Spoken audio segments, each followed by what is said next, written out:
Mr. Kari Mattila from Omnia in Finland. I'd like to get your perspective of what you are doing in Finland and in the schools. I understand a lot of integration in your curricula and awareness about the green economy and green skills. So your experience and your advice to Egypt. Thank you.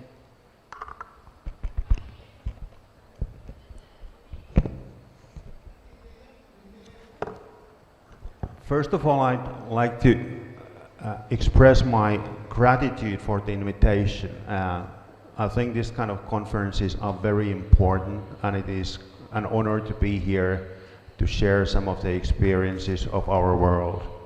I also would like to express my gratitude for the great number of people who have shared with me their knowledge and their experience in the field, and perhaps I can mention one person, Dr. Megahead, who I had a chance to discuss with last fall, who shared with me his understanding and vision about the technical and vocational education.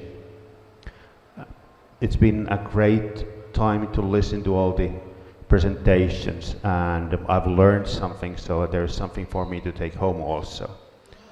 I have a little presentation here, so let's see if we get it going. Yes, greening of vocational education, and I would like to take you through some things, and I'm taking you to a discussion about a little bit more hands-on, and I will also be talking about the benefits of greening. But before I go there, I want to show you just what's the value of good vocational education. Just about a week ago we learned that Finland is the happiest country in the world for the 5th year in a row. We are the 2nd in human capital, we are the 3rd most innovative country. And that's due to the high level of education we have, that's due to the very strong emphasis we have had on vocational education. The discussions I've had here tell me that Egypt is on its road to very good and strong vocational education.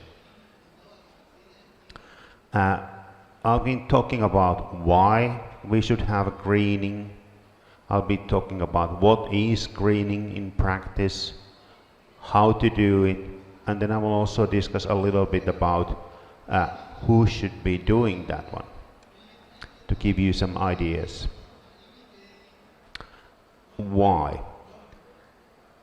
If everybody in this world would have the standard of living that we have in Finland, we would actually need 4.3 globes to provide us the materials, the services, the food and all that stuff. So we need to do something because we only have one globe.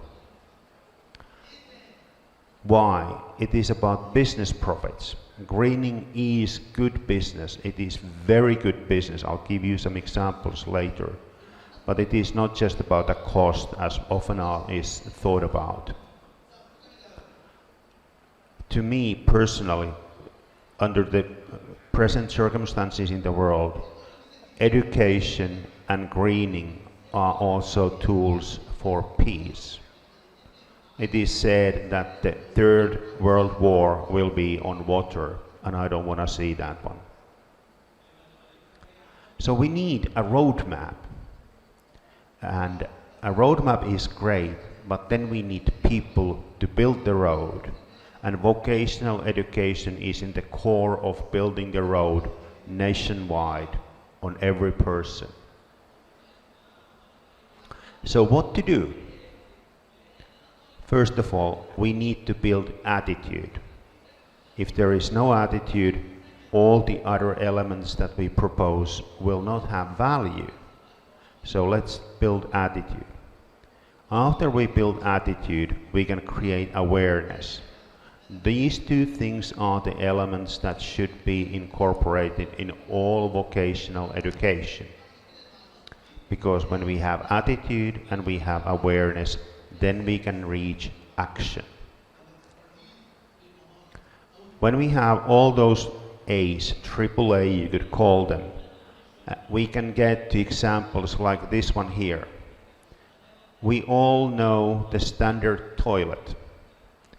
If there is a little drip on the standard toilet, water running all the time, that means that the toilet is wasting water on an average about 260,000 liters every year. In Finland, that costs about 900 euros. In Finland, the cost is not the issue. The water is not the issue. But for a big part of the world, the water is the issue.